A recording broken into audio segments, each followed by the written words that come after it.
여러분 안녕하세요. 파란TV의 정예재입니다. 오늘은 공정거래위원회 자료로 알 수 있는 유산화에 관한 정보를 설명드리겠습니다. 유산화는 1992년에 미국에서 설립된 건강 전문 기업입니다. 유산화가 한국에 진출한 것은 2003년이고요. 유산화가 생산해서 공급하는 제품은 뉴트리션, 즉 비타민류의 건강기능식품과 화장품 그리고 다이어트 식품이 있습니다. 이들 유산화 제품은 외부 기관으로부터 최고의 제품으로 인정받고 있는데요. 이에 관해서는 다음에 자세히 설명드리겠습니다. 공정거래위원회가 공개한 2019년도 유산화 자료부터 알아보겠습니다. 2019년 한국유산화의 매출액은 1208억 원으로 업계 6위를 기록했다는 점은 이미 말씀드렸고요. 이 매출액의 34.71%에 해당하는 419억 원이 사업자들에게 수당으로 지급되었습니다. 유산화의 수당 지급률도 법이 정한 35%를 꽉 채워 지급하였네요. 유산화에 등록된 회원은 23만 3,500명이고 이 가운데 7% 정도의 사업자가 수당을 조금이라도 받았네요. 그리고 유산화 사업자 한 사람이 2019년 한 해 동안 일으킨 평균 매출액은 51만 원으로 나타나고 있습니다. 유산화에서 수당을 한 푼이라도 받은 사업자 중 상위 1%에 들어가는 사업자들이 받은 평균 연봉은 1억 3천만 원입니다. 상위 1%에 들어가려면 연봉이 최소 4,300만 원은 되어야 하고요. 그리고 상위 1%에 들어가는 사업자들에게 지급된 수당은 전체의 50.87%를 차지합니다. 전체 수당의 절반 정도가 상위 1% 미만의 사업자들에게 지급되었다는 것이죠.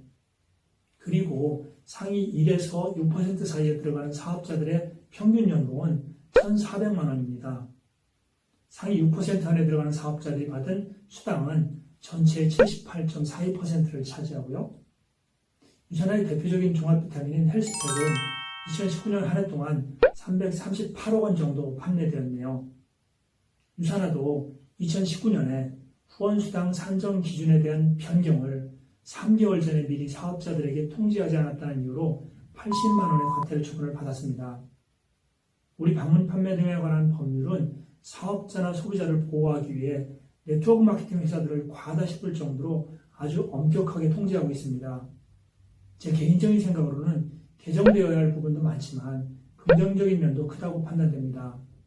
한편 2019년도 유산화에서 수당으로 1억 원 이상을 받은 사업자는 57명으로 나타나 있습니다. 이상에서 말씀드린 유산화 자료만 가지고는 유산화가 업계에서 어느 정도 수준에 있는지 쉽게 파악할 수 없을 것입니다.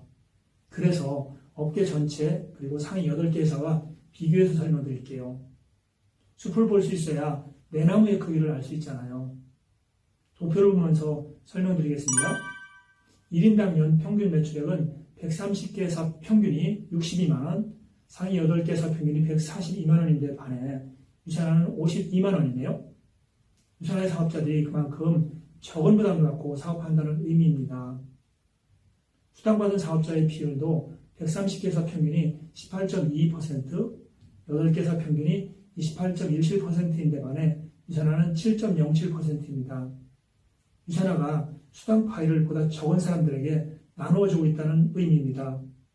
그 결과 상위 1%에 속하는 사업자의 평균 연봉은 130개 회사 평균이 6,410만 원, 8개 회사 평균이 9,800만 원인데 반해 유산화는 1억 3천만 원으로 나타납니다. 유산화 사업자들은 제품을 적게 소비하거나 판매했는데도 보다 적은 사람에게 수당을 분배하다 보니 한 사람이 받는 수당은 평균보다 훨씬 크게 나타나고 있는 것입니다. 상위 1에서 6% 사이에 있는 사업자들도 마찬가지고요. 유산화가 지급하는 수당의 상위 편중률도 업계나 상위 8개 회사보다 약간 낮게 나타나고 있습니다. 수당이 보다 공평하게 지급되고 있다는 것을 알 수 있습니다. 이러한 비교 자료들은 유산화가 수당을 공정하고 합리적으로 지급하고 있다는 것을 수치로 말해주고 있습니다. 유산화의 마케팅은 부담은 적으면서 수당은 많은 보상으로 유명합니다. 이제 2012년부터 2019년도까지 유산화의 공정거래위원회 자료를 비교해서 설명드리겠습니다. 자세히 보시면 총 매출액과 총 후원 수당, 그리고 등록 사업자의 수와 수당받은 사업자의 숫자는 마이너스 성장 없이 꾸준히 성장하고 있음을 알 수 있습니다.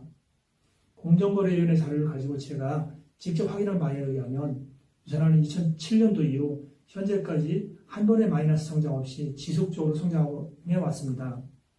그러나 나머지 데이터들, 즉 1인당 매출액, 수당받은 사업자의 비율, 상위 1%에 속하는 사업자들이 받은 평균 연봉, 상위 1에서 6%에 속하는 사업자들이 받은 평균 연봉, 그리고 수당 편중률은 해가 가도 별 차이 없이 일정하게 나타나고 있음을 볼 수 있습니다.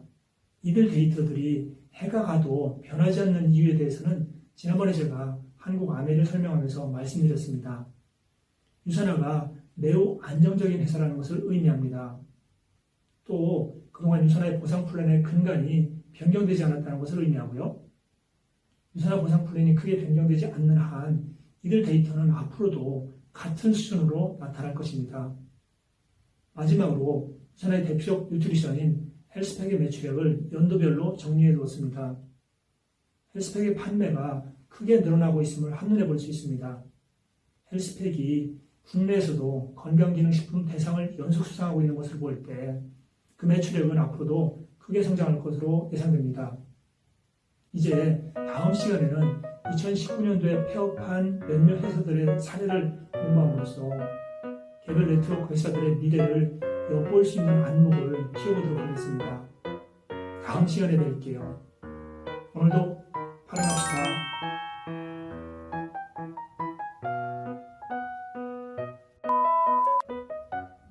또 하라고 구독과 좋아요, 알림, 댓글 됐습니까? 여러분 부탁드립니다.